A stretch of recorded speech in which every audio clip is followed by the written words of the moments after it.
Welcome to the DL Gaming Podcast, adding games both new and old to your backlog, one slightly inappropriate episode at a time. My name is Christian, and I'm feeling a little poetic. Joining me today is Amanda. We're stopping at this checkpoint. You got any symptoms? And Taylor. I think I might be becoming a Disney adult. Oh, no. That's a symptom. Oh, no. Don't let him in. Rejected. Rejected. This week, we're going to be talking about Quarantine Zone, gamingpoems.com. But first, Taylor, what is new? What do you mean, Disney kid? I went to Disney World and Universal Studios this past week. That's great. With my dad. I took my dad, and we had just a blast. Universal Studios opened up a brand new theme park. It's only been open 6 months. Okay. And within that theme park, there's a bunch of smaller lands, which was really cool. How to Train Your Dragon, Harry Potter, Dark Universe, all sorts of stuff. There's a roller coaster that someone died on, That's great, which Laura. I rode. Yeah. Wow. Yeah, I rode it 3 times, didn't even get close to dying. So Skill I don't issue. know. Whoever. I think, skill issue. Maybe I'm victim blaming, but That's terrible. I saw the shirt your dad was wearing too, the Millennium Falcon schematics, or should I say the YT 1300 freighter schematic. Anyways, I was like, damn, this guy knows how to fucking dress for the part. we got to go onto the Millennium Falcon itself. They have a life-sized Millennium Falcon in the park. That's so cool. Wow. And one of the attractions is you go onto the Millennium Falcon and you work with Hondo from the cartoons. Okay. And he's a pirate. And so you have to pilot the Millennium Falcon to steal coaxium for Hondo. Of course. And you work with a group. There's 6 people get put in there with you. There's two pilots, 2 gunners, 2 engineers, and the 6 of you work together to steer the ship and use the guns and harpoons to steal coaxium from a train. And oh my Lord, it's a dream come true for a Star Wars nerd like myself to not just be in the Millennium Falcon, but to actually pilot it. You were the pilot or one of the pilots. I was, yeah. Sick. Nice. That's amazing. That would be, I can't even, my head would explode. I shouldn't be there, actually, probably. Maybe I would be too intense. You would be pushing children out of the way. Yeah, yelling at my co-pilot, who's just some random 7-year-old. And then at Universal Studios, they just, in this new park, one of the new lands is Super Mario World. Mm-hmm. And it's amazingly well done. That, like, you go in there, everything looks like it's from Super Mario, like the green hills. There's things moving everywhere. You know, Goombas are popping up and down. There's gold coins spinning. Everything is making noise. And you know how, like, when you play Mario, there's these boxes that you jump up to, like, that have question marks, and that's how you get power-ups and stuff. They have those just scattered around that you can walk under and jump and hit with your own head, and they light up. Fortunately, they're kind of soft. They were designed. I always imagine what is the material Mario is bashing his head against all this time. Yeah. And I'm glad to learn it's like a soft, cushiony. But even just to get into the land, you have to go through a pipe. Like there's an escalator, and you're surrounded by the pipe, and it makes the noise. Can you do the noise? I can't make the noise. I think it was a pretty good attempt, by the way. But yeah, so you literally go through a pipe to get into Mario Land, and it was like so amazing, but so overwhelming. I've been saying it's like ADHD kid land. Right. There's just so much stimulation, but one of the premier attractions there's 2 premier attractions, and one of them is Donkey Kong's Runaway Railway. That's a lot of R's. And then the other one is Mario Kart Bowser's Challenge. And you actually get to sit in a Mario Kart. They have this weird system, or this cool system where you put on a hat, like a Mario hat, And when you get into the cart, there's a visor that's connected to the cart with this like wire. And the visor magnetically clips up onto your hat. And you can look through it and you see the other carts in the race. And on your steering wheel, you have these buttons that you can press to shoot shells at the other racers as you try to win, or you can shoot towards coins and that kind of stuff to get a high score.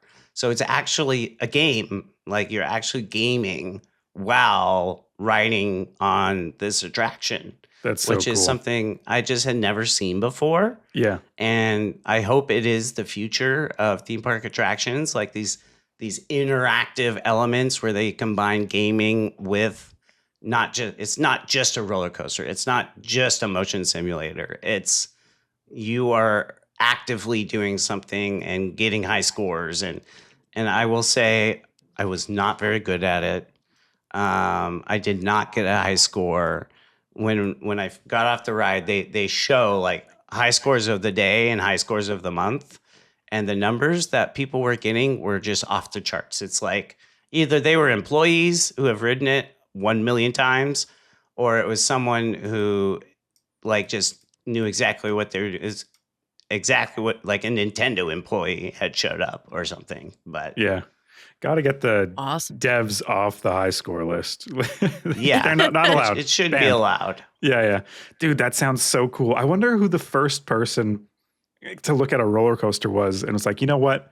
I feel like this could be an interactive, emotional journey with gameplay element. Like, like it's crazy. Like That's awesome. They didn't have to be made like this. I know nothing about this world, and I'm wondering like, what was the evolution of these things? So, yeah. Right. No, just so cool. And seeing everyone walking around with their Mario gear on.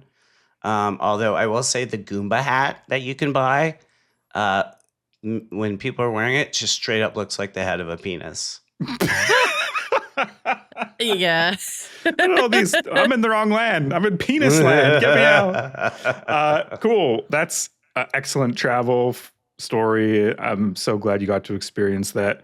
I'm also going to talk about a potential travel thing. So what's new with me is I figured out yesterday that I might be going to GDC in March for work. So this is my first time at like a big... Tell us what GDC stands for. Game Developers Conference. It's, like a worldwide sort of everyone flies in industry conference. People swap hot tips on game development and game marketing, which is my side of things. So if anyone is around there or going who's listening, let's meet up. And if you have any convention tips, maybe you're in like the vacuum industry and every year there's like a big vacuum conference and they're just like cross industry tips for any convention ever that you can give me. Please let me know because this is my first one. Little me is growing up. I'm going to GDC. So I've heard that the bar is always a great place to meet people at conferences. Mm-hmm. Okay. Yeah. I'll write that one down. Also, this is just to clarify, and especially anybody that isn't familiar with GDC, this is in San Francisco, California, right? Yes. Yeah. Okay. Which I've also never been before, and it's definitely on my list. This is a huge birdwalk, but just looking at pictures of San Francisco and like the architecture of all the old houses and the brightness and the colorfulness of it all, I can't wait to see that. I want to walk around mostly, but I'm assuming that I'm going to be working most of the time. But yeah. If you end up getting some free time in the San Francisco area, let me know. I mean, I used to live there and my family's there, so I can definitely give you the local inside tips on where to go. That would be so valuable. Yes. And you, Amanda? I was going to say it coincides with my advice with conventions and just large things like this is to not ignore the fact that like still as humans we get overwhelmed by all the stimuli and all the things going on and how exciting it is. So make sure, especially a great time is like lunch, when you get hungry, don't eat food at the convention center. Go out. That's when it's your time to get out because then it'll allow you to reset and come back into the convention with kind of like a refreshed eyes. Typically it's kind of cheaper to do it that way and it allows you to actually have an excuse to kind of explore the city as well too. So during the time that you get hungry, leave. Go and then come back. Okay, I like that. Yeah, I had the most disgusting $19 US, which is like what, $26 Canadian sandwich at PAX. I was like, it was like a ham and mustard, but everything was stale, and I was like, this might as well be radioactive. I might as well be eating a radioactive rock. That's for the patrons who listen to us before the show. And for nobody else. Okay, Amanda, and what's new with you?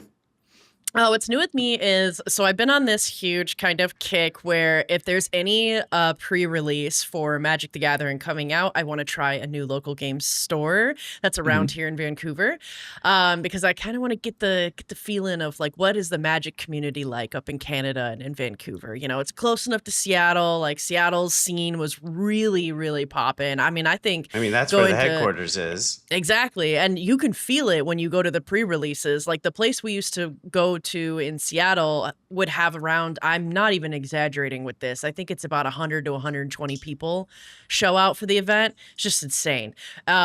Here, it still sells out for sure, but it's like 40 people. And I like that so much more. And so far, everybody's been so much friendlier and everything too, which has been really nice. And I went to the pre-release for Lorwyn Eclipse. A lot of people were really excited about this set. It's kind of going back to somewhat of like, I don't want to say like their roots, because they had this in 2007 is when the last time something from Lorwyn got released. But it's very like high fantasy, like elves and goblins and, you have like kind of these monsters and these elementals and these kind of god creatures and stuff and dragons. And so it's very high fantasy. It was very fun. I feel like even though I didn't win, I drawed mostly in my pre-release. I feel like it was the most success I've had out of all the pre-releases I've ever been to. Using some of that Seattle knowledge in Vancouver. Don't you normally draw cards when you play Magic? Do I usually draw like win, you mean? When like if people you said like winning you just cards? Drew a lot. Oh, as in when I was fighting people, instead of winning or losing, it would be a draw. Yeah, but we do draw a lot. Yeah, it's like whoosh, it goes right over my head. Logan, who was a guest on the show, my buddy, a couple months ago, I went to a game store with him to pick up Lorcana cards, and he's like, "Yeah, there's one near my house. We can go." And so we walk in, and I'm like picking up this deck, and this guy's just like, I could be anyone. This guy's not a smile on his face. The attendant at the counter, just like, yeah, $14. And then Logan comes up behind me, and all of a sudden, instant, Logan, it's been so long. How's your family? And he's just like this big booming guy. He's like smacking the desk. He's like, when are you coming to play Magic? It's just like this well-known local folk hero almost, it seems like. And that's what I imagine when you guys talk about Magic the Gathering, because I have no I have no intro. It can be a tight-knit community. Yeah, Yeah. And even with the one that I went to, it was the first time going to this store, and I think here on out I will actually only be going to this store because they have definitely the best prizes. They have all these door prizes. They spin the wheel at the end, and everybody gets to walk home with more free stuff. I love spinning the wheel. It was awesome. I love a good wheel. I love a good wheel. I think we all love a good. Yeah. Come to think of it, doesn't love a good wheel. But it's really awesome. I can't recommend people going to their local game store enough, just even for like board games and things like that. Because it's just like you said, with the tight knit community. Like a lot of times there are a lot of community that's within these stores, both with the people that are working them and the people that go to them, and it's just awesome. So went to that, had an absolute blast. I had an entire day of almost nonstop Magic yesterday, and it was wonderful. The only other thing that I got new that's going on is Steam Detective Fest was happening. It ends, we're recording on Sunday, and it ends tomorrow on Monday. This episode's released on Tuesday, so if you're listening to this episode, you just missed it. Womp womp. But there are cool things, and there's one thing I'm looking forward to playing and trying, which is this game called Nobody Wants to Die. It's like a cyberpunk kind of detective game, but I got it for $5. Can't go wrong for $5. It's like a walking simulator, basically just kind of like another narrative almost like a movie, you know? It's not Steam Deck verified. That makes me mad, but whatever. So we'll check it out. We'll try because it says that it's unsupported on Steam Deck, which is not good. But you know, I'm craving something to continue the dispatch vibe of watching something. I'd like to have something like that. So that's what I picked up from the Detective Fest. But there were like a lot of amazing titles on that in that fest, like Blueprints is like 30% off. Detroit Become Human is on there. The Case of the Golden Idol. These are all games that we have featured and talked about on this podcast. So, you know, if you haven't had them, maybe there's still some discounts on them. Hopefully you picked them up in the Steam Detective Fest. And if you picked them up on the Steam Detective Fest, you know, give them one more DLG bump, you know, if you haven't. DLG bump. Do the DLG Hashtag bump. DLG bump. DLG bump. Woo. That's right. Cool. Nice. Awesome. Yeah. Going forward, last year we did a lot of these themed episodes, and just sort of a heads up to everyone, I think we're planning on doing the same thing. And for a lot of them, they're going to mirror these Steam fests, which I think is always an interesting way to try games you might not normally play because they're just so much cheaper. The barrier to entry is lower. And so expect that. And then, as Amanda said, we have all played Dispatch. Taylor is finishing up or in the middle of playing Dispatch. So next episode, I don't know if I'm spoiling the end of the hook on this one, but expect some Dispatch talk. We're finally going to actually talk about it. Yeah, because I gave it Game of the Year. I never talked about it. I was like, by the way, Dispatch, fucking great. And thank you for not, because I am so glad I didn't get spoiled. Yeah. Yep. We have the spoilers thread in Discord for people who have played, but if you haven't, keep it to yourself. Exactly. And, you know, this is kind of your warning, your heads up that if you have Dispatch and you haven't played it, play it's it. Time to play. And then you could be part of the conversation next week. Yeah. Yeah, you have a week. Yeah, get on it. Okay. Anyways, we're talking about what games did we play. And Amanda, start us off. You didn't just stop Disney adults at the border? What? Or at the border. Never mind. Tell us about life imitating art or art imitating life, or what's going on? Right.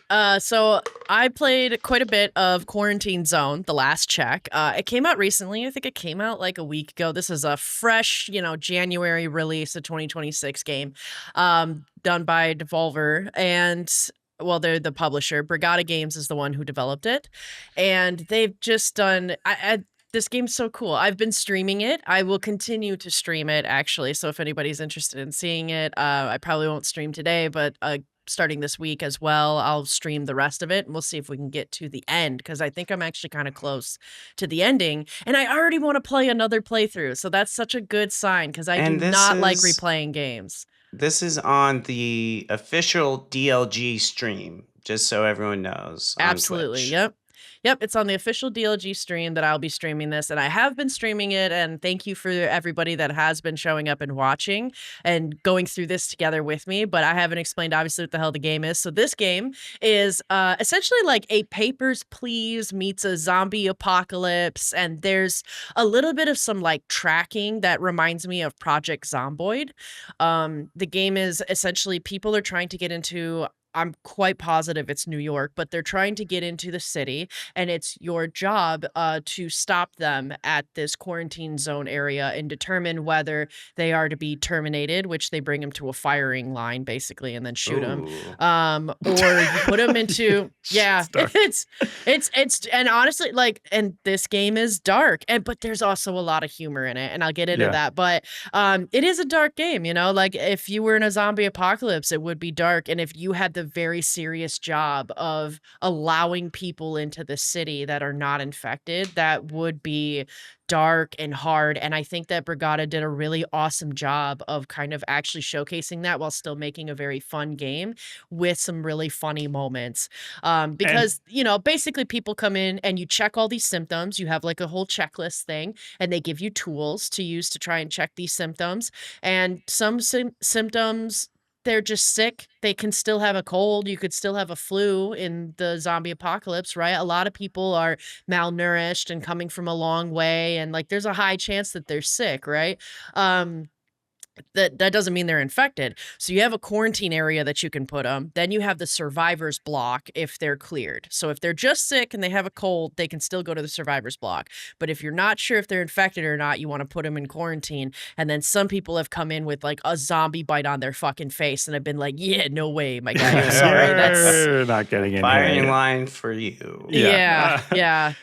Time to go to the backfield, old dog. I have one problem with this game, and I hope this isn't burying any leads that you're about to talk about. But I was watching you, and someone came in who had herpes. And it was like, this person is infected. You didn't stop them. And I was like, wait, we're checking for STD. Like, we're checking for two things: zombos. And STD. Yeah. No STDs in New York City. I was like, wait, what? So actually, okay, yeah, because I remember that too, and there's been definitely a lot of moments in this game that have really surprised me where I was like, I didn't know I was supposed to be looking for that. That's kind of crazy. So I will say, as detailed and clear in a lot of ways that they've made this game, there are definitely some things that I didn't think were clear enough, and like that was one of them right there. I think the check marks of the symptoms of what's sick and okay and what's sick and not okay like get kind of blurred. So with that, with the herpes specific thing, it was when you were watching, because they kind of slow roll showing you the symptoms and showing you the tools, because that's part of what you can do is that the virus, the zombie virus in the game mutates. So it actually changes the longer that you play. So sometimes you'll come across somebody that walks in that has a totally new symptom. And at the time, Christian, when you were watching me, the herpes was a new symptom. And so as I've played longer, I've noticed that herpes and skin rashes look very similar, and skin rashes could become a sign of infection and herpes not so much. But it kind of took that after initial learning to for them to split that differentiation. So like when they first introduced it, it was like you failed because this person was infected with this. But then like after you discovered the skin rash, then it was like, okay, herpes is fine. Herpes but this not so skin rash bad. is not. Yeah. It's those Moana tattoos we got to worry about. Get those. One of Disney adults in New York. One of the tools I saw you use was like an X-ray scanner. Yeah. Where you could see through people's clothes. Yeah, so let's get into the tools, because the tools are cool that they give you, I think. They give you an entire basically mouse wheel of tools, ranging from let's check your temperature to let's listen to your breathing with a stethoscope to here's a gun in case somebody attacks you. You also had to check people's reflexes, which was really kind of funny and interesting. So you get the little hammer, which come to find out you can put points into a skill to allow you to bash people on the head with that hammer. I was like, I don't really need that, but all right. The reflex hammer, when I saw it, I was like, a little too big. If my doctor brings that out at the office, I'm like, can we get like the small one to check reflexes? Yeah. This is one to like nail like 6-inch nails for framing. It's like a huge But then hammer. it wouldn't feed into some of their little side quests there, because they give you little side quests that go on a bulletin where like the higher ups want to see this, right? And one of the ones I just got recently was there's too many rats in the quarantine block. Take the hammer and smash some rats. I had to run around and smash a bunch of rats with that same hammer, and then smack people's knees and arms with it. Kind of weird, but gross. We're spreading the infection. So so that's gross. But anyway, some of the tools are super cool. Like there is the X-ray machine where you look at it and you look at the different layers of the organs, and then to even expound on that, you're looking for lesions on organs. You're looking for organs that are different colors. I just unlocked the ability to check for moldy organs, and if somebody has a moldy organ, they're infected. So that was kind of interesting. I didn't even know organs could get. It's not like a cheese where like I can cut off the moldy part of the kidney and I'll be fine. Yeah. So weirdly enough, somebody had a moldy liver when I found that, and it does look like blue cheese actually, which is kind of funny, which is great. But then you could also do it to where you scan through all the organs and you're looking for contraband, because come to find out, some people can shove things in them to sneak into the survivor block. Like I have found many frag grenades hiding underneath people's hearts and lungs. Ooh. But the most common thing I find is, which to me me is absolutely hilarious, and where I will say that they've added humor. Really, they've done a great job of making a serious game while adding in a lot of elements of humor that make for amazing role playing. Because I genuinely feel like I'm like some sort of TSA agent in a way for like bringing people in. And every time I scan the X-ray, I can't help but to think, do you have a glizzy up your butthole, or is that a sweet potato? Like, because the sheer amount of people that have sweet potatoes and hot dogs, like perfectly like they shoved it up their butt, like because of the way that it's like where it is, where it's sitting, it's like that's the item. Yeah, that's what they're trying to smuggle into the quarantine zone. And some of the people, I'm laughing because they have a backpack and they have like cheese and beer, and one person brought a gun in their backpack, but then they had a sweet potato shoved up their ass, and I was like, why wouldn't you just put the sweet potato in the backpack? It makes it sweeter. That's sweet. Well, maybe, Amanda, and this is just me extrapolating on the lore of what I saw when you were playing, you confiscated someone's kettle, their teapot. I think they were a 45-year-old lady, and you took away their teapot and you said, this is my teapot now. And you got a little ding from your bosses. You're like, you're not supposed to take items that actually aren't contraband. And you took it anyways. And I think word of that probably got out. Hey, the border people are confiscating our teapots. What else? They're next. First the teapots, then they come for the sweet potatoes, and then it's the hot dogs. Then the glizzies. Yeah. Yeah. Glizzy. Yeah. So blame yourself.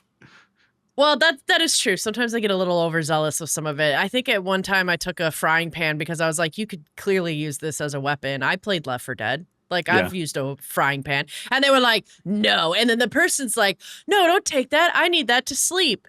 To sleep? Yeah. That's so funny.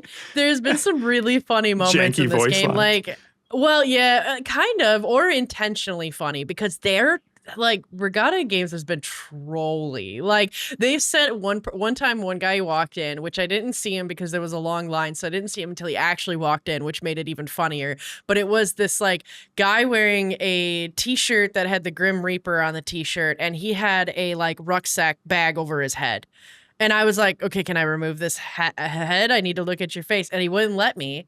And the guy's name was Die. And he was like, yeah, nothing to see here. I just can't wait to get in and see everybody, is like what he said. And I'm like, what? And I look and I notice that his hands is just skeleton. This is just a fucking skeleton. Like, he didn't have flesh on his hands? He had no flesh. And I was like, okay, terminate this guy. And it's always like a little on the suspenseful side for once that you don't know whether you made the right call. Because it was kind of easy in the beginning where it was like very obvious. Like people with zombie bites on their face, or like, a skeleton. And then you're like, okay, yeah, no, you're going to terminate. But then there's ones where it's like, they have a little bit of a cough, or like, yeah, it's just herpes. And I'm like, I mean, you're not infected with the zombie virus, man. Like, technically you could go through. So there's always this moment in the top right corner that lets me know if I fucked up or not. Because what do you do if they have COVID?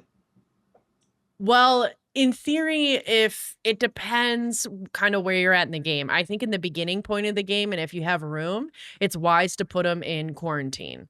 Okay. And what happens is when you put people in quarantine, if one of them turns into a zombie and kills the other in quarantine, it's not as big of a deal as if you put them into the survivor block, because they'll kill much more people in the survivor block and it'll spread. So you really don't want anybody that could be potentially infectious to go into the survivor block if you can prevent it. But you do get to a certain point, like I'm pretty close to the end, I think. And I'm at a point now where I just don't have room. Like, I need to be putting people into the survivor. You need to be turning away the herpes carriers. Well, no, kind of. But like the thing is that I have, because you can upgrade. There's like a base upgrading element to the game too. Yeah, there's like a base building and management side to it. I was like, wait, what? I never would have expected, but it's cool. Yeah. This game is so much more than just some sort of checklist, like see what is not like the other kind of a game. Because there's that part that's a big part of it, obviously, which is checking everybody. Then there is the management side of it where you're managing the base, you're putting money into the resources of keeping things going and upgrading things and advancing science and research points to do more, to be able to see more and to handle more. And then at night, randomly, there are waves of zombies that come at the wall and you get into a drone and you shoot at them. And then there's also moments where you actually go a little bit beyond the wall with a gun and you go out and you shoot and kill zombies. So there's actually elements of like a first person shooter in this too, which is cool. Like I think they've done a really great job of like making kind of a really fascinating game that's bigger than just Papers, Please, right? A big mix of genres. Yeah, and so they've done a lot of that, and I think there's a lot of really cool other little details that they've put in. Like some people that come walking through the checkpoint are speaking in different languages, which is cool, and it's accurate, which is extra cool, I think. And you can also really see the details in people's faces. Like I can actually see when somebody walks in and they're terrified or they're exhausted or they're angry. And actually high levels of aggression is a sign of potentially being infected, which is cool and crazy. And I found out that the hard way when a guy walked through the checkpoint and then just started attacking me and I had to pull out my gun and shoot him, which was wild. But there are some silly things that I think are I think they're very, very minor setbacks, but they're worth like noting. Like Christian, you had already brought it up that like there are some things that are a little unclear on like whether somebody is sick and pass or sick and infected in quarantine or like sick enough to terminate. But I could see their argument that that is part of it, right? The one thing that kind of drove me up the wall, though, that I feel is a little is breaking, and can't really figure it out. Is I usually check people in quarantine the day after as the first thing I do, because if anybody in quarantine has their symptoms improved, I want to get them out of quarantine. You have your coffee. Every day. You've done your Wordle. And you're going. I had my coffee, my Wordle, I had my morning shit, and then I go and I check their symptoms and I'm like, hey, did you lose, like, do you no longer have yellow eyes? Cool. Then you can go back into the survivor block.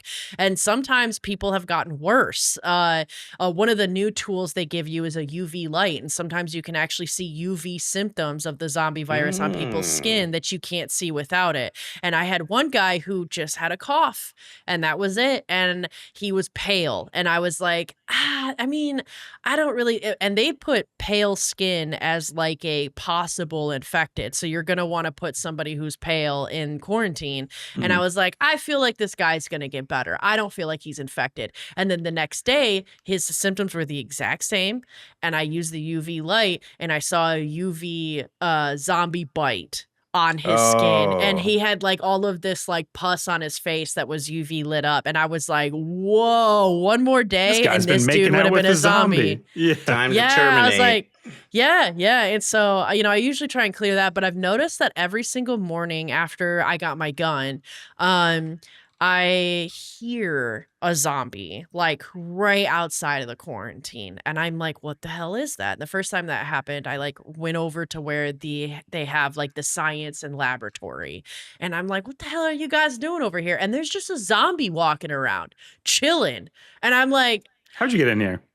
Not on my watch. How did you get night shift? Well, how did you get night in? Shifter. Right?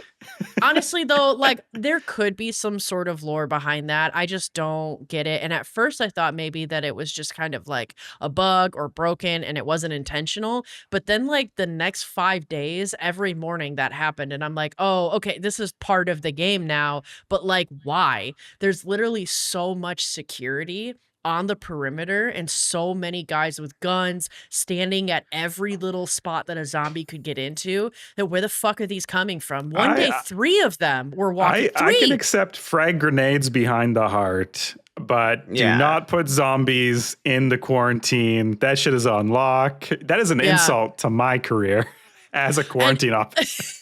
Yeah, I was like, we are doing a really terrible job by these survivors. No wonder all my survivors are chain smoking cigarettes in the survivor block, because a lot of them do, and it's funny. But I was curious. I was like, where the hell did these zombies go? Like, they seem to come from the garage where the perimeter is, which kind of makes sense because that's actually like where most of the wave of zombies are rushing is the garage. Right, and an ingress point. Exactly. But the laboratory doesn't make much sense to me, other than I think a lot of the terminated bodies are stored near the laboratory. So my Maybe wonder some of your is, scientists are creating zombies. I know, that's why I'm kind of curious if there's actually going to be something that gets revealed. You But need I to got stay curious up one one night. day. I do, and see what's really going on. Yeah, because Yeah. maybe that's what it is. They do have these little cute, like, hidden things in the game that I really like. So I feel like there's something there with that. But it has been really kind of jarring the first few times it happened because I was like, I don't feel safe anymore. And that's the whole fucking point of this, of what I'm doing, is to feel safe. And I also was like, what? Because at first I was rushing in and just killing zombies right away. And then I was like, what happens if I don't? And so I slowly followed a zombie, and the zombie just was casually walking to the survivor block like it was a person. And I was like, I know you're not, because it's sitting there going like, yeah, and I'm like, yeah, dude, yeah. The And then he plot twist walks at the end through- is the zombies aren't dangerous. They just like to walk around. right, right. But then They just gotta he get walks their through- steps in. Yeah. They do. It is important. What's my And it's Strava? important that it's important that they socialize as well. So the zombie like walks through the doors, is in the survivor block, and I'm like standing there staring at the guy with the like AK-47, like, you could do something about this. Like, this zombie's just walking, and then finally the guy just like pulls up his gun and he's just putting the zombie in the sights and following it as the zombie's walking towards one of the survivors. And I'm like sitting there being like, oh my God, am I about to watch a zombie go after one of my people? And then he finally shoots him, and I'm like, oh, okay, good. So at least they're doing their job, even though they're fucking slow at it. But That's so funny. I like your question down here. When was the last time you played a game that truly felt like it was pushing you to role play? Because when I was watching you, I wanted to play this game. Like when I was watching you play, I was like, oh, I would love to, get into some of these like job simulator games. This just seems like a really good execution of that genre. And I don't have a good answer. I don't have a recent answer. But for me, it's Star Wars Squadrons. Like really put me in the seat, just because you can look around and that 360 up and down on like the buttons on the tip of your joystick. And you have to like redistribute power to your back deflector shields. And it's like very simmy in that way. Yeah, that I was like, I am a pilot. For me, it's like it's not super recent either, but like BattleTech, the game BattleTech, where you are running a mercenary outfit. Yeah. I really got into the feeling of like, yes, I am the leader of a mercenary company, and I'm customizing my mechs for each mission. I get to decide which missions to accept or turn down, how I'm balancing my allegiances to the various houses or not. And like, it really put me in that role of, you are in charge of these people. It's such a good game. And I feel like when someone died on a BattleTech mission, that was almost grounds to uninstall the whole fucking game. I guess you were like, you really felt it. And you get attached to those pilots. Yes. Yeah. My pilots are the pride of my company. And when I lose one, that's a reflection on my leadership. Yeah, totally, for sure. Yeah. That's crazy. All right, Amanda. Well, I'm so excited. Good. Maybe whenever you finish this up, if there was like a story thing, let us know in like a what's new or whatever. Like, I finished Quarantine Zone, and spoiler alert, they just wanted McDonald's, or I don't know what the end of right? Yeah. If I find it, I'll definitely let you know. I'm pretty stoked looking for the McRib. Yes. Yeah, there's lots of ribs in there. Yeah. But I'm pretty excited too for the future of this game as well, real quick before moving on, just because just even recently, like 2 days ago, I think, they published a free update where they started feeding in iconic survivors from Dead by Daylight into some of the people coming into the quarantine zone that you can pass or not.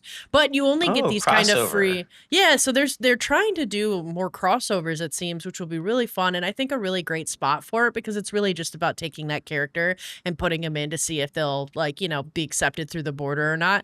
And I think that I'm really excited for it. But with each new update, you kind of have to basically restart the game in order to have those characters and assets come through. But that makes me want to actually like play it again, which will be really fun and cool. I think Scooby-Doo, Sachet You Stay, and who's the blonde guy? Is he the leader of the group? Fred?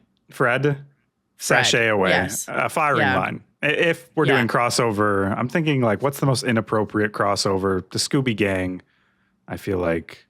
Yeah. Yeah. They show up in the mystery machine and we're not letting everyone. Scoop. Firing line. That's freaky. The dog is talking. Yeah. I think that'd be, really, I don't know, I guess poetic to bring the mystery machine and there be no mystery whatsoever about who we're picking or not, right? The red Teletubby, no. You are the worst. Ubba Wubba, I don't know all their names. Tinsy Wincy, you can come in. You know far too many names. Yeah. That's true. All right, Christian, what did you end up playing this week? So I was looking around. I looked through Detective Fest, and I was looking for something bite-sized to keep me busy while waiting for the Earth of Orin release. That's the game I put on my radar last week. It's like this really beautiful 2.5D city builder with attention to detail, sort of like a Songs of Six, where just building the buildings, you're building like the whole society essentially. So I'm really excited for that. The developer presented that so humbly on the Steam page that I'm not expected to be blown away, but I'm still just visually, it's such a cool presentation of the art. So I was looking around and I found an old colleague of mine share this on her Instagram story, gamingpoems.com. So that's what I got into this week. This is an online magazine where you play gaming poems. And the first thing it says right off the bat, if you read the text of this magazine, this zine, is there a professional? I think it's zine. Zine is an online magazine. If you read this zine, it says, "Can poetry be video games?" And I'm not a poet. I haven't written a poem in a long time, but I've had people write me poems, and sometimes I read other people's poetry. And what poetry I think is trying to do is explain like subjective and weird experiences, complex feelings, unusual perspectives, things that aren't easily mapped onto a video game. It connects the soul to words. Yeah, and also things that lack sort of like the drama of Hollywood, or sort of the narrative arc that we're so used to in a lot of stories. Poetry doesn't usually follow that sort of structure. So Despelote, I think, comes to mind as a poetic game. I would call that game poetic because it doesn't have a traditional narrative arc, but yet it nails this feeling of being a child that, poetry can effectively convey. And, video games, if we're being honest, you blow stuff up. I mean, at the end of the day, it must be like 60% of video games are about blowing stuff up, right? Like the most popular games, you blow stuff up or you shoot people. And so this is a bunch of artists, game developers, and poets. So some people who aren't even used to making video games are making these games as a poem. So I thought, dang, I want to check this out. This is something bite-sized, something interesting. And what do these games actually look like? So they're a range of styles. So you have different, like a range of art styles, but they're all mechanically pretty simple. So there's a game called Asunder. I'm so sorry. My voice is coming through someone else's mic. Pretty sure it's Amanda's, and I can't talk. So Asunder, swirling items each have their own noise, like it's reverberating in your head, and it's like plants and people putting you down, like you'll never do this. And you're putting them away in a home, and as you are putting them away, these noises go away, and then you can effectively sort of go about your day, but then it restarts every single day, and there's no end to the game. Basically, what this game is saying is life is a Sisyphean task, and it's worth organizing your thoughts. But it doesn't actually say that. You figure that out by the gameplay, which I thought was really cool. There's a game called the Game, which is just a board game with increasingly frustrating and ridiculous rules. You're trying to move these 6 pieces from one end of the board to the other. But the Game is a historical, actual, real game. It's one of the first board games that we know of. Well, that's fascinating. I didn't know that. And maybe that makes sense because perhaps it starts as the Game, but then as it progresses, like there's a plane piece that'll just knock over all your progress and you'll have to reset. And It's, I think, a critique on the modern world and capitalism and how some people can get ahead and some people can't outside of their own control sometimes. Or at least that's how it felt as I was playing the game, moving these pieces incrementally up. And then the game would be like, by the way, new rule, we blow it up. Yeah. That's great. Then there was a game that really, the game that hit me the most is Vincent by someone named Melanie Wigger, which made me feel just so sad. And it's really short. I feel like it must be the best one of these. I guess subjectively, it resonated with me the most. It starts with a real poem. It says, Vincent is a good bike mechanic. He knows his stuff. This will be a quick fix.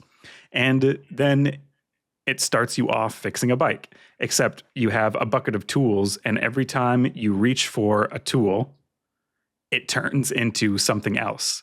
So I was reaching for tools and they were becoming like flowers or the newspaper. And then the last tool I reached for, a crescent wrench, it turned into the head of a dead bird. And I was like, what? Oh, wow.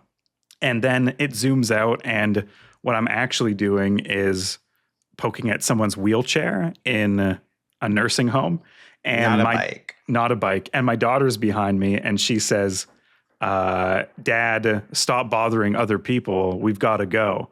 And this really hit. I started to cry right when this happened because it reminded me of my grandpa who had a stroke. And the whole time that he was in the hospital and we'd visit him, he was a farmer and he was like, hey, did you get the tractor running? Has anyone emptied the grain silos? Like, and half his body didn't work. Right. But in his mind, he was going out in like a week and starting work, and we needed to prepare the farm like we had most other years. And it's just people when they're sick, man, they're in a separate reality, and that's the inevitability of all our lives. If we're lucky, if we don't just suddenly die in the middle of our life, the end of our life is the decline of our skills and of our knowledge. Unfortunately. Yeah. And our reality, like you said, like those people's are in a whole nother place. When my own grandfather passed away and seeing him there in his bed, and he would talk about those types of things, like being somewhere else. He ran an antique store and he kept wanting to know if I'd counted down the register for that day or if I'd prepared the coffee for the customers that morning. And it's really affecting. Yeah. And maybe this game was like 2.5 minutes. And I was like, damn, they fucking nailed a complex and interesting emotion that normally wouldn't be explored in a video game. And if it was in a commercial game, I think the other thing is these are so short. Most people aren't going to just buy a game on Steam if it's only a couple minutes, right? Like there's a different expectation. And so it's cool to play games that aren't commercially sold because they can break sort of the boundaries of storefront expectations, essentially. Right. And so, yeah. Break the rules of games themselves. Break the rules of games themselves. And so gamingpoems.com, pretty cool project. I loved it. Thanks for putting it together, whoever's out there putting it together. And by the structure of it, it seems like they're going to periodically release other zines of more gaming poems. So this is going to be a reoccurring thing. So maybe I'll keep checking it out, and I definitely recommend you go to gamingpoems.com. It's not going to take long. Play through a couple of these and see if they don't resonate with you as gaming poetry. Yeah. Yeah, that sounds really impactful. Yeah, cool. So fascinating, so interesting, and like the fringe of gaming. Like, it reminds me a bit of her story in the sense of it's an experience that is not your typical video game experience, and it relies on your emotionality and your perspective and how that might change. Yeah. Yeah. For sure. This is on the fringes of gaming, and those places are interesting. But yeah, I don't know if there's too much else to talk about. It honestly, all the games are pretty short, so don't expect anything super deep but expect to feel real emotions, gang. And Taylor, did you want to talk about more, or did we kind of get everything from Universal up at the top? Yeah, I don't want to bore everyone with my Universal trip. Just that what that Mario Kart experience really got me thinking about is how the future might look in terms of gaming being synthesized with other experiences. Like, for instance, that Mario Kart game, which was also a ride. Are we going to start seeing other aspects of life that get games somehow involved in them? Like, we already have gamified apps and learning. Duolingo is gamified learning, but can we go beyond that, and can we incorporate it into the physical world? And that's something that I really want to see the future of. And I hope that it's something that happens within our lifetime. And I think it kind of ties into gaming poetry as well, where it's like these fringe ideas, or these things that are taking place on the edge of mainstream gaming. And hopefully those things start to break through into the mainstream, and us as a society can take our lumps with joy at the same time, because gaming ultimately is what brings us joy and happiness. But there's space for that to include other emotions. And in my case, that was thrill. And in your case, with the poetry, it seems like sadness. But I want to see a world in which those things can be integrated. Yeah. Cool. All right. Dun, dun, dun, dun. What are we looking forward to playing in the future, Amanda? Start us off there. Yeah, I'm feeling pretty nostalgic and pretty excited to be watching the Fallout new season on Amazon Prime. Been kind of recently revisiting some things with Fallout, and I said, you know what, I would kind of want to go back and check out Fallout 76 now that it's been quite a few years. I first played it in 2018, right when it got launched, so I'm looking forward to playing it a bit more and comparing it to how it was at launch, which I feel like at launch, Fallout 76 is up there in terms of iconic failures for launch. So it'll be really interesting to see how things have changed differently. But to me, I still had a great time at launch. So I don't know. I'm curious to see how it's changed, things like that. I'll probably do some streaming with it. I actually have a Pip-Boy. I think it's going to be fun to kind of role play and get into it. And I'll wear my Pip-Boy as I play Fallout 76. So you have a real physical Pip-Boy? I do have a real physical Pip-Boy. When Why Fallout, did you say it like that? You admitted it like, yeah, I do. Like, you're embarrassed. This is awesome. It's awesome. Well, because I guess I don't know what is a real physical Pip-Boy, because there's some where like people have put, I think it's like Raspberry Pi, and like really made their own Pip-Boy. But what I have is, when Fallout 4 came out, they had the collector's edition, which I got, which was a replica Pip-Boy that then you could slide a phone into, and they had an app that was the Pip-Boy app, and so you put that on your phone, and so when you're looking at the Pip-Boy on your arm, it does look like a real Pip-Boy, but the actual interface screen is your phone.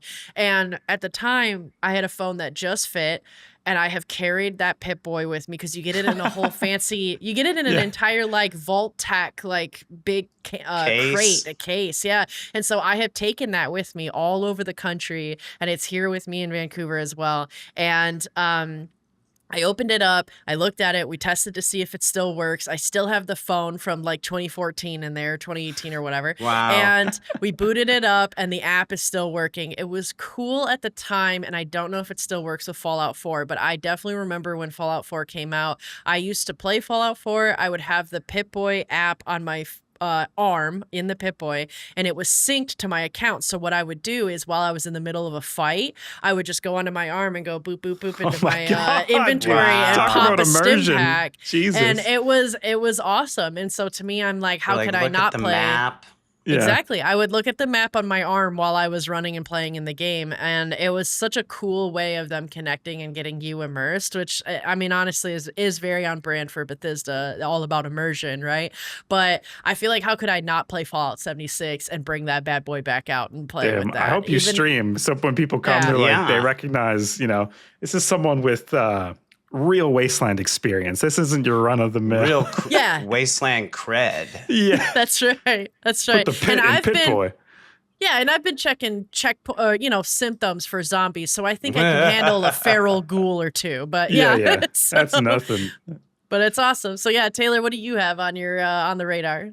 So as we mentioned earlier, I am playing Dispatch finally. So my week is going to be filled with playing through Dispatch, so we can talk about it next week. I don't have a lot to say about it that hasn't already been said. I think all of our listeners already know kind of the gist of the game, so I'm not going to explain it again.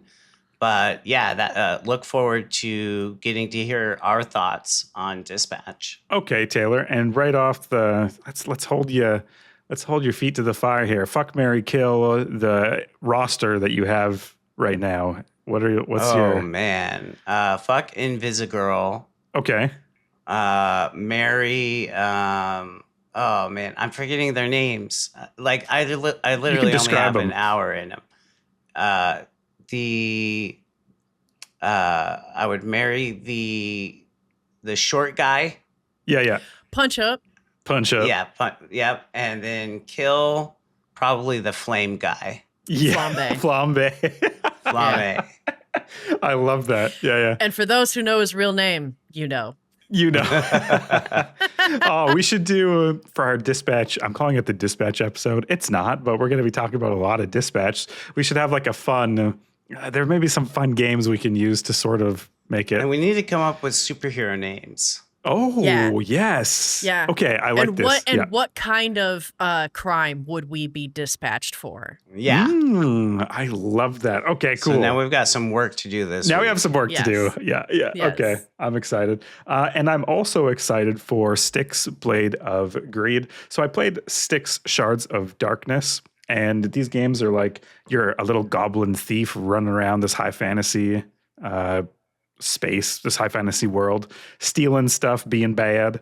And I had a lot of fun playing it co-op because I haven't played a hidey, sneaky spy game since like Tom Clancy on the Xbox 360. Wow. So, it's been a time. It's been a time. And so when I saw that a new Styx game was coming out, I got hyped. Sadly, this one doesn't seem like it's co-op, which made me sad. But the demo is on Steam, and Earth of Orin releases on Tuesday, and this demo is up now. So I might play some Styx demo and see if I might want to drop some decals on the full game because it's 60 Canadian dollars, which is a lot of freaking money. So I want to make sure. Fat decals. That's fat decals. I want to make sure it's actually good. So I might play through the demo. Maybe you should use Styx to go steal some decals for you. Yeah. Yeah, if only. What's the transferable rate on in-game shekels to decals? And depends who you're asking. Yeah. Who's my fence? What I want from this game is just to be a sneaky goblin. I loved how I could be bad in Styx, and like the game wasn't pretending like I was a good bad guy. I'm just bad. I'm slitting throats. I'm stealing shit. I'm being a menace. You're a goblin. Come on. I'm a goblin. Man. Yeah. Goblins aren't good. They're bad. God damn it. So that's what I want. What is our community up to, Amanda? Yeah, got to give a shout out, of course. No, literally, we have to. We have to give the shout out. No, but we're giving a shout out to our executive producer, Truthbringer. Thank you, Truthbringer, for bringing it every episode. So thank you. And also, we're welcoming our new patron, Lucas, or I'm going to say Lucas Z. Lucas. Yes, thank you. I believe it's Lucas. I'm not the authority on Polish pronunciation, but I believe the S and the Z are sh. So I believe it's Lukasz. Lukasz. Okay, perhaps. cool. Nice. If I'm wrong, Polish people, please correct me. But hey, I am totally the pinnacle when it comes to pronunciation and no Midwestisms coming out in the way I pronounce things ever. Just ask me how to say the Canadian provinces. Yeah. Providence. Yeah. That's so funny. So welcome, Lukash. Thank you very much for becoming a patron. Nice. Christian, what about our questions? Yeah, I've got some listener questions and corrections here. So from Discord, JBetQuests asks, JBetQuests, I pluralized your name. What motivates you to keep pumping out podcast episodes week after week after week? What techniques do you use to avoid both podcasting burnout and gaming burnout? Oh, man, what motivates me is just Bobby. No, just joking. Wouldn't that be sad? No. Too soon. Too soon, Christian. Yeah. Okay. Next month I'll make the joke. Okay. What motivates me to keep pumping out podcast episodes week after week? I like to see people react to what we do. If someone messages me on Discord or if they leave a comment and they played a game that Christian recommends and they had a good time, that really fills my cup, man. Like, that is awesome. And so when I get on my little toadstool, I think that's a type of stool, and I talk about gamingpoems.com, and if any one of you messaged me and said, I played that too, and it made me think of my relation, that'll make me so happy. And that really is what motivates me week after week, along with the fact that, you know, I would love to do this full time. I see so many content creators who really tried and have documented their journey. And to me, that's, you know, kind of inspirational, because now they have an effect.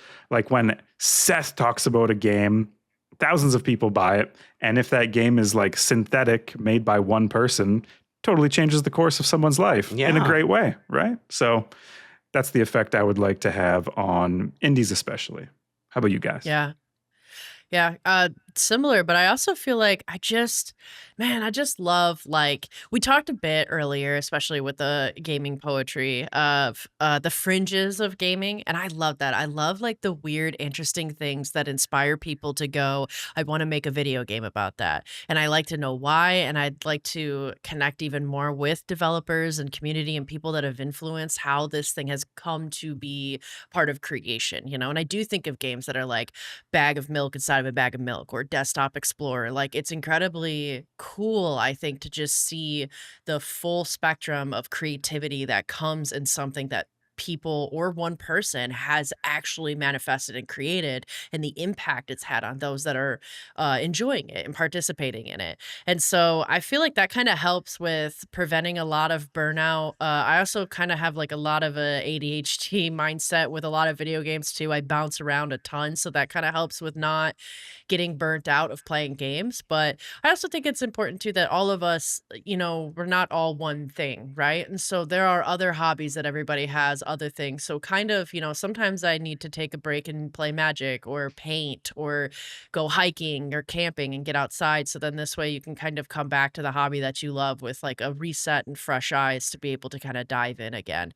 I think that that's important. But it's so, I think in a way what also motivates too is like, yeah, I also, like Christian said, love the community as well too, and the impact. And when somebody recommends and is like I think of the amount of times that like the lotion has reached out and been like, this game is right up your alley, and I look at it and I'm like, where did this game come from? You're right. How do I not know about it? It's amazing. Like, yeah. And I love when people are doing that, and when like our community and other people are recommending games for us and stuff too, because at the end of the day, like we're all, it's so heartwarming to like kind of find your people, right? And like the kind of other people that think the way you do, you know, like I've talked to a lot of other gamers that are like, oh, I could never bounce around and check out all these different games. And yet I'm kind of like, I know so many people that are like that like I don't feel alone or feel like somebody's digging at me when they say that, because it's just like, I know for a absolute fact that there are lots of other people out there like me with this. And a big part of that is this podcast and this community. So I love giving back where I can and being part of it as much as it's been a part of me. So it's cool. But what about you, Taylor? For me, it is definitely the people. Both our crew here, Amanda and Christian, Bobby and Emilio, everyone that's been part of the show.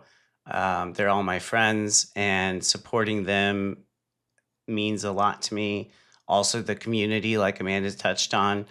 I've met so many people through our community, through doing the show, that have really touched my life in a positive way, and that helps keep me going.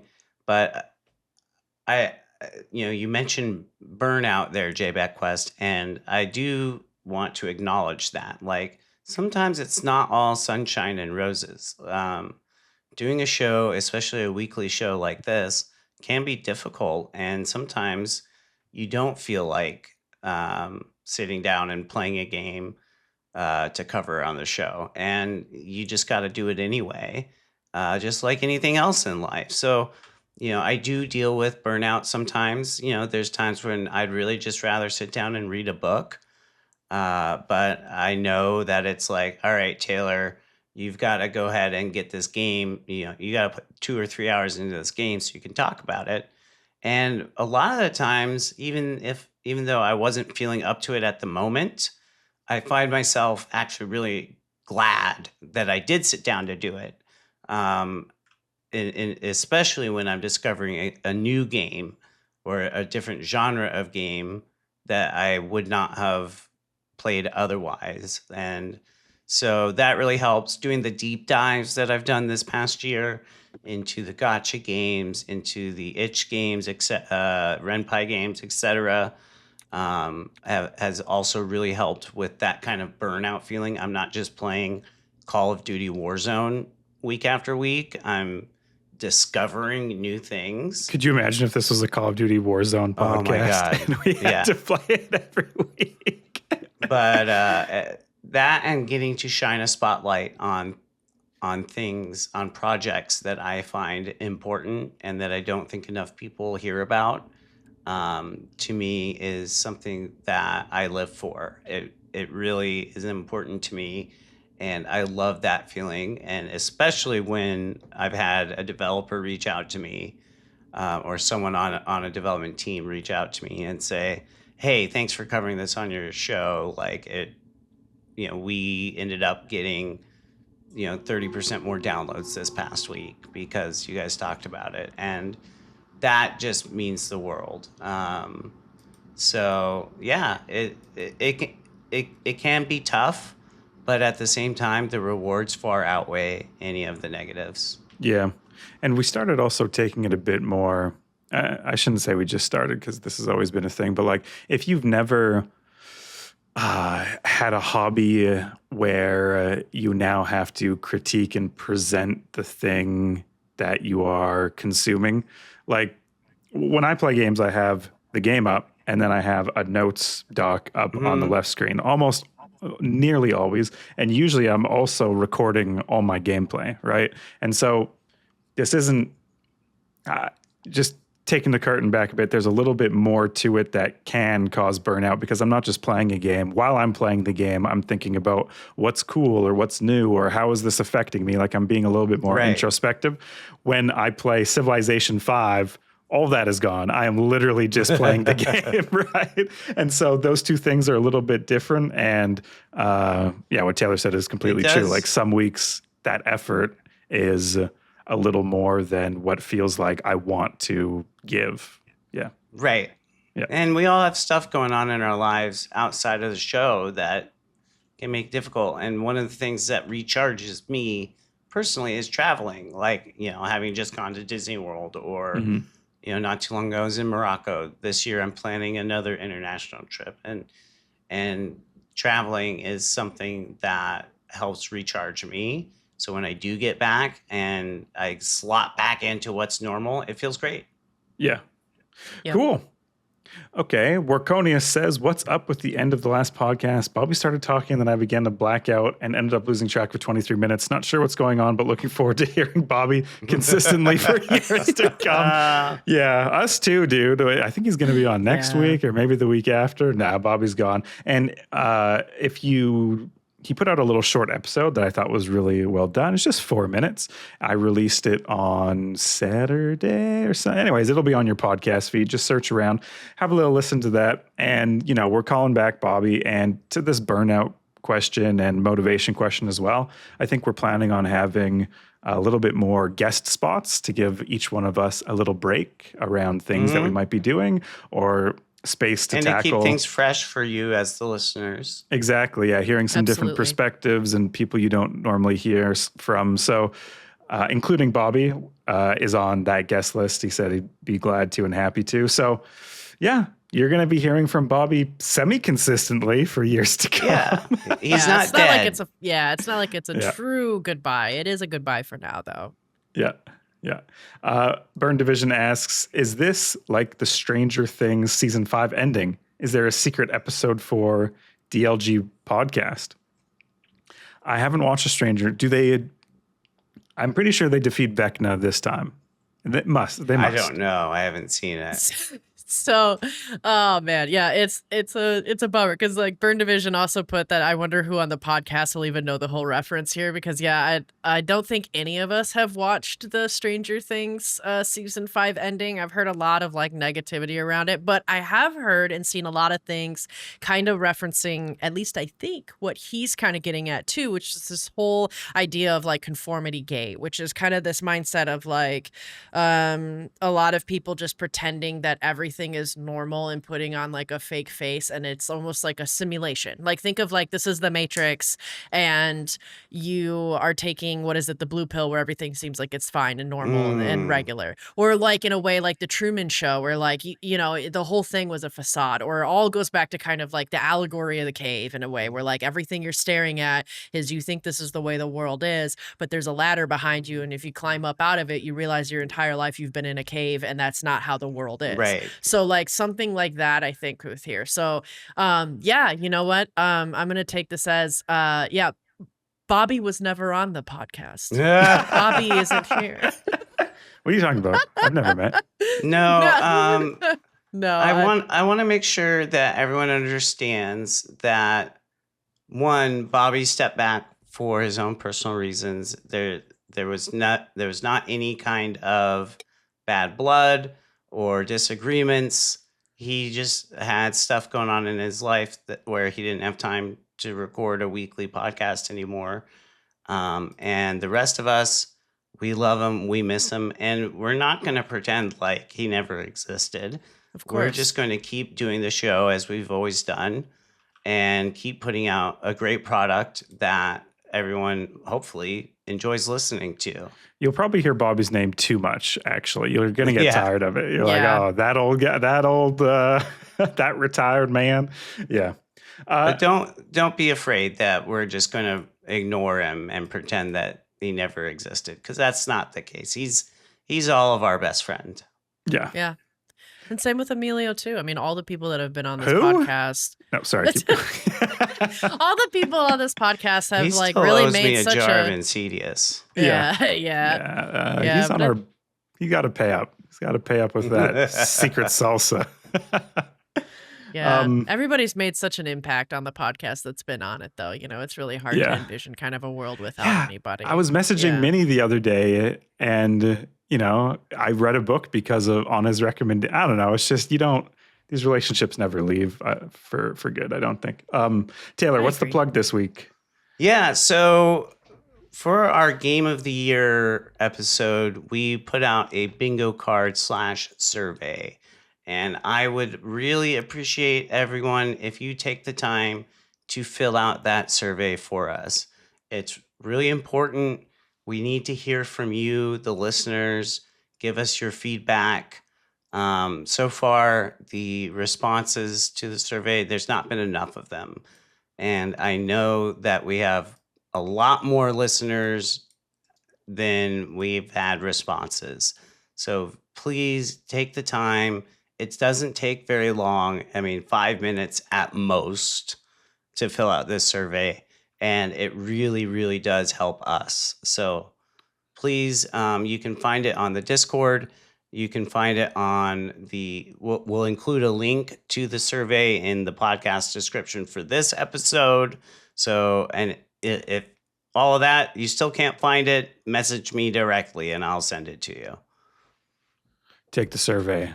Your country needs you to take the survey. Do your part. And thank you.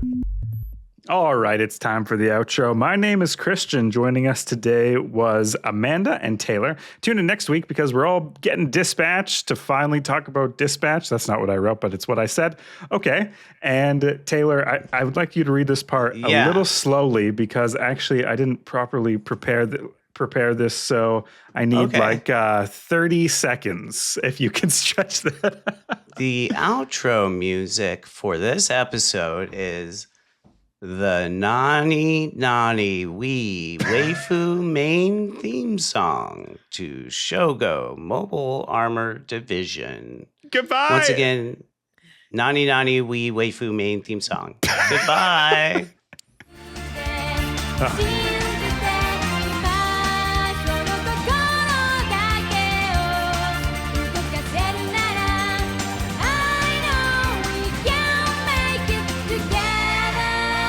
Together. God, it's such a fucking good game.